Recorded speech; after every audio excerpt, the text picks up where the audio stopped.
மலேசியர்கள் மகிழ்ச்சியான ஹரிராயா பெருநாளுக்கு தயாராகி வரும் நிலையில் ஒற்றுமை மற்றும் கொண்டாட்டத்தின் உணர்வில் போக்குவரத்து அமைச்சர் ஆந்தனி லோக் நேற்று KLIA விமான நிலையத்திற்கு வருகை தந்தார்.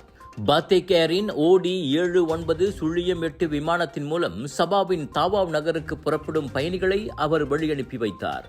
அமைச்சரே அவர்களை வரவேற்று ஹரிராயா வாழ்த்துக்களை தெரிவித்து பெருநாள் பரிசு பைகளையும் வழங்கினார். அந்த சிறப்பு வழியனுப்பு நிகழ்ச்சியோடு தங்களின் அன்புக்குரியவர்களுடன் பெருநாள் கொண்டாட்டத்தில் பங்கேற்க செல்லும் 160 பயணிகளுடன் இரவு 9 மணிக்கு விமானம் புறப்பட்டது.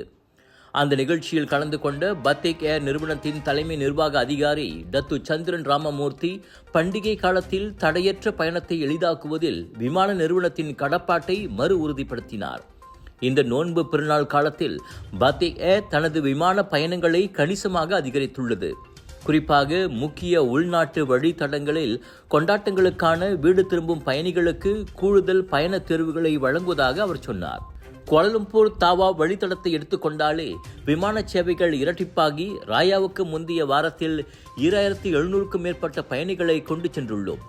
இதே கடந்த ஆண்டு வெறும் 1100க்கும் மேற்பட்ட பயணிகளை மட்டுமே கொண்டு சென்றோம். அதிகரித்து வரும் தேவைகளுக்கு ஏற்ப ஹரிராயாவுக்கு முந்தைய வாரத்தில் தாவாவுக்கான விமானங்களின் எண்ணிக்கை 16ஆக அதிகரித்துள்ளது. இது கடந்த ஆண்டு அறிமுகப்படுத்தப்பட்ட 7 கூடுதல் விமானங்களை காட்டிலும் அதிகமாகும். இந்த சேவை விரிவாக்கமானது அதிகமான குடும்பங்கள் எளிதாக மீண்டும் ஒன்றிணைய முடியும் என்பதை உறுதி செய்கிறது.